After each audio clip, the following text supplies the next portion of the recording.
Welcome back, leaf hoarders. I guess that's me, isn't it? In the last video, I told you why leaf mold is so important to your garden and how we even call it garden gold. In this video, I'm going to show you two super simple ways we can get our leaves in our hands and create two systems that'll give you leaf mold next year for your garden.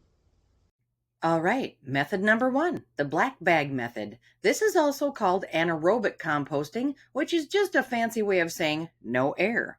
Here's what you need: garden gloves, a screwdriver to make holes in the bag, a heavy-duty black garbage bag, water, and of course, leaves. If you have shredded leaves like this, it's the best. I have a neighbor who likes the perfect yard, so he grinds all these up and puts them in a huge pile for me. I mean, is this a win-win situation or what?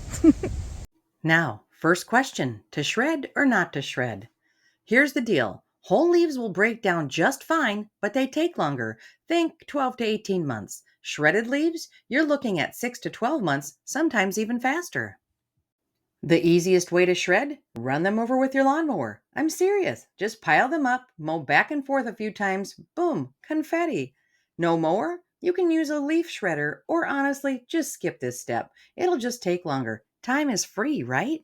Now here's the key. These leaves need to be moist, not soaking wet, but definitely not dry. Think of a wrung out sponge. If your leaves are dry, spray them down as you go. If they're already damp from morning dew or rain, you're golden. Why does moisture matter? Because of the fungi that break down the leaves. They need water to do their thing.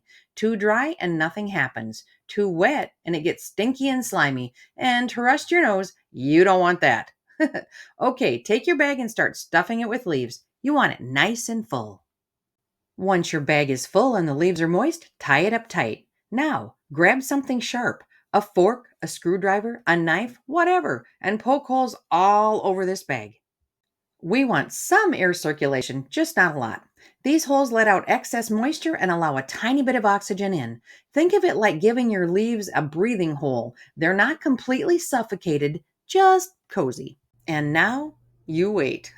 Stick these bags somewhere out of the way. Side of the garage, behind the shed, anywhere you won't knock them over. Check on them every few months. If they feel dry, add a bit of water through the holes. If they're soggy, poke a few more holes. In 6 to 12 months, you'll open these bags to beautiful, dark, crumbly leaf mold. It's like gardening for lazy people. And I mean that as the highest compliment.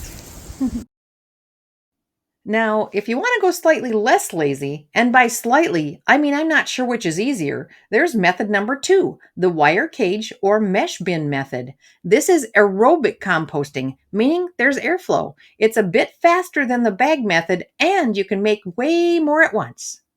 Here's what you need: wire mesh or chicken wire, at least 3 feet tall, 4 stakes or posts, zip ties or wire to secure it. Literally, that's it. We're building the world's simplest enclosure. Take your wire mesh and form it into a circle or square. Hammer in your stakes, attach the wire mesh with zip ties or wire, and boom, you've got a leaf mold bin. I personally often use materials already hanging around my garden area. I have some arched rebar pieces right here, and I have 2 huge tomato cages left over that are very tall. They're about 4 feet. They're probably about 5 feet tall. Built them many years ago. They are open right now. I don't have them attached. So what I'm going to do is I'm going to put leaves right in the center of these. First, I'm going to use my zip ties to tie them all together so they don't fall over. And then this will be my leaf mold container for the next couple of years until it is all done. And it looks like behind me, I have a lot of regular compost to put together in the next few days before it snows also. There is never enough time, is there? Now, just fill it up with leaves. Again, shredded is faster, but whole leaves work just fine. Same rules as the bags. Keep them moist. If it doesn't rain for a few weeks, go out and give them a spray with the hose. The beauty of this method is that air can circulate naturally through the wire, so the fungi get both air and moisture. Plus, you can add more leaves as they settle down or as you collect more throughout the fall. Well, there's the very, very start of my 2 compost containers. Just the first one starting to get filled up a teensy-weensy little bit. It settles in just a couple of days, and you could add more and more and more to it. I have this tomato cage in front of it to hold the leaves in a little bit because there's no reason for me to worry about building a perfect container. everything works. It's leaves, and if you keep them in a container, they will decompose, and we will have leaf mold. In 3 words, comment on your favorite method, Team Black Bag or Team Wire Bin. Black Bag Method. Pros: super easy, portable, takes up less space. Cons: can only do small batches, slightly slower. Best for small yards, beginners, people who like low effort solutions.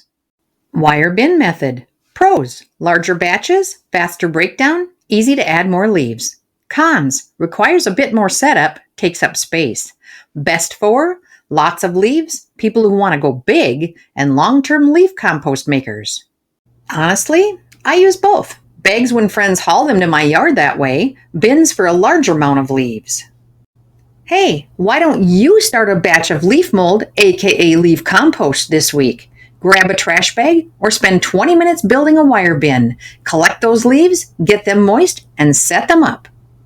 In the next video, we're going to talk about how to speed this up by mixing your leaves with green materials to create a hot compost pile. If you can't wait a year for leaf mold, and I get it, that video is for you. Until next time, happy leaf composting!